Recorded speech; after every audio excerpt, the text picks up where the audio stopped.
दुर्गा पूजा का त्योहार खत्म हुआ और इसी बीच झिझिया क्या है यह पूछते हुए दूसरे राज्य की रहने वाली मेरी एक मित्र ने फोन किया। अब विडंबना यह है कि जहां एक और नवरात्रि में गरबा और डांडिया की धूम मची हुई है, वहीं बिहार की नृत्य शैली झिझिया आज किसी कोने में दम तोड़ती नजर आ रही है। इसकी वजह है कि आज डांडिया और गरबे को बड़े बड़े क्लबों में खास जगह मिल चुकी है, लेकिन झिझिया को कोई जानता तक नहीं। इसके पीछे का एक बड़ा कारण जो मुझे लगता है वो है बॉलीवुड में डांडिया और गरबा को जहां जगह मिली है, वहीं झिझिया को बिहार के फिल्मों तक में जगह नहीं मिली है। खैर, ये झिझिया क्या है ये सवाल बिहार वासी पर छोड़ना ज्यादा दिलचस्प रहेगा। कोई अगर जानता हो तो कमेंट में बताए, या फिर इसके बारे में पहली बार कब कहां किससे सुना यह भी लिखे। फोन पर हमारी बातें आगे बढ़ी और बात होते होते मेरी मित्र कहने लगी कि तुम्हारा बिहार इतना पिछड़ा क्यों है। एक पल के लिए तो मन किया उस पर गुस्सा करूं और ऐसा न कहने को कहूं, लेकिन फिर मन नहीं माना और अंतर मन में जाकर देखा तो कुछ और चीजें ही पता चली। इसी बहाने एक रिसर्च भी हो गई। सोचा जब इतना काम कर ही लिया तो हमारे प्यारे बिहार के दर्शकों तक भी ये बातें और जानकारी पहुंचा दिया जाए। आपसे अगर पूछूं तो क्या लगता है आपको, क्यों पिछड़ा है हमारा बिहार? कारण तो बहुत सारे हैं, जैसे मैं कुछ गिना देती हूँ। कृषि क्षेत्र का बदहाल होना, बाढ़ की समस्या, औद्योगिक पिछड़ापन, निम्न स्तर की छुआछूत संरचना, राजनीतिक शून्यता और हमारे नेताओं का प्रिय भ्रष्टाचार। बाबा, यह लिस्ट बड़ी लंबी है। इस लिस्ट को बढ़ाना सिर्फ मन को दुखाना ही होगा। लेकिन एक बार आप खुद अपने दिल पर हाथ रखकर बताइए कि क्या हमारे अंदर इच्छा शक्ति का इतना अभाव हो गया है कि इन कारणों को जान करके भी हम यह कमियां दूर ना कर पाए?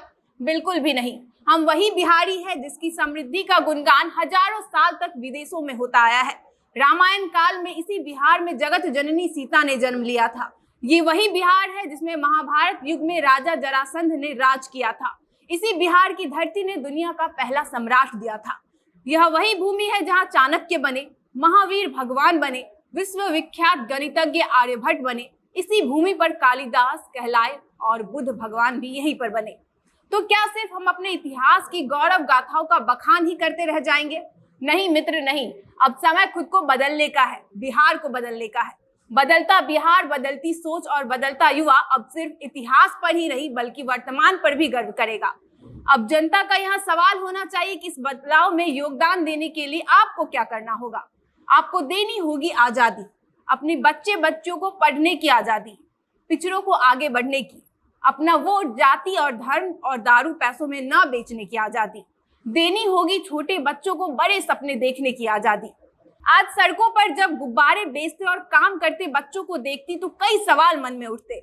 मदद भी करो तो कितने की करूं? यह गिनती एक दो में नहीं बल्कि एक स्थान पर 100 के पार में यह गिनती होती है।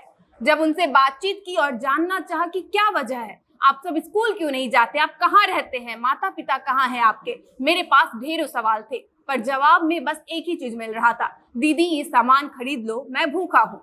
अब सड़क के जाम और गाड़ियों के आवाज के बीच इतनी भीड़ में भी सिर्फ मुझे वही उन बच्चों पर नजर जाकर रुक रही थी। इसके पीछे की बड़ी वजह गरीबी, अशिक्षा और जागरूकता की कमी है। अब इसके लिए बिहारी युवा अपने स्तर पर क्या कर रहे हैं इसके बारे में भी आपको बताते हैं। युवाओं की एक टीम है जिनकी सोच भीड़ से अलग है और देश सेवा के लिए इन्होंने जो रास्ता चुना है वह बेहद ही सराहनीय है। ये युवा भीड़ से अलग इसलिए है क्योंकि ये परिवर्तन लाने के लिए कल का इंतजार या खुद के वेल सेटल्ड या लाखों करोड़ों अर्जित कर लेने के बाद शुभ काम करने का सपना नहीं देख रहे और न ही ऐसा हो जाने तक का इंतजार किए हैं, बल्कि जो है जितना है उसी से बदलाव की क्रांति इन्होंने छेड़ी है। इन्होंने अपने काम काज और संघर्ष के दौरान ही जिम्मा उठाया है कि बिहार के बच्चों को शिक्षित करना है। ये टीम उन बच्चों को निःशुल्क शिक्षित करेगी जो छोटे छोटे बच्चे अपने आंखों में बड़ा सपना लिए सड़क किनारे कहीं काम में अपना समय दे रहे हैं। इस पहल को नाम दिया गया है मिशन आकार विद्या। टीम में शुभम पोद्दार, प्रज्ञा श्रीवास्तव, इरशाद शिबू, प्रियंका ठाकुर, आदित्य कर्ण, अभिषेक राज, किशन कर्ण, ईसा ईरानी, आफिया, किशन गुप्ता और इनके मित्रगण शामिल है। टीम ने अदालतगंज समीप मंदिर प्रांगण के पास एक जगह चुना जहां वो बच्चों के आसपास के टोला में जाकर संपर्क करते और बच्चों को प्रेरित करते हुए उनसे पढ़ाई करने के लिए यहां मंदिर प्रांगण में आने की अपील करते हैं। पहले ही दिन करीब 100 बच्चे यहां पढ़ने आए और अपना नाम यहां पर उन्होंने दर्ज करवाया। अब कुछ लोग यह कहेंगे कि यह समाचार नहीं प्रवचन ज्यादा था, उससे पहले मैं उनको बिहार राज्य से संबंधित तमाम भारत सरकार द्वारा प्रकाशित इंडेक्स देखने की अपील करके यह वीडियो समाप्त करूंगी। उससे पहले कुछ कार्यों के बारे में बात करना चाहूंगी। बिहार में सकारात्मक बदलाव लाने के लिए यहाँ पर युवा दिन रात मेहनत कर रहे हैं। यहाँ के युवा जो क्रांतिकारी सोच और जो टैलेंटेड लोग बिहार के बाहर जाकर काम कर रहे थे, वह भी बाहर से कुछ सीख कर अपने बिहार वापस लौट रहे हैं और बिहार में ही मौके तलाश रहे हैं और यहीं पर अवसर को जन्म दे रहे हैं। लेकिन अवसर पैदा करने वाले की जो तादाद है वह अवसर ढूंढने वालों की अपेक्षा कम है।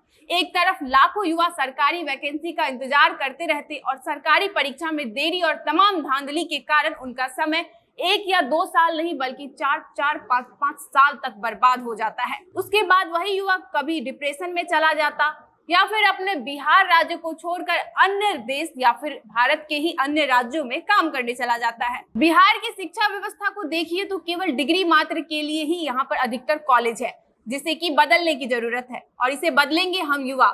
अपने गौरवशाली इतिहास पर गर्व तो हमेशा ही रहेगा, लेकिन सिर्फ उनका गुणगान करते नहीं रह जाएंगे, बल्कि वापस से बिहार को विश्व में सकारात्मक पहचान दिलाए ऐसा हम प्रयास करेंगे।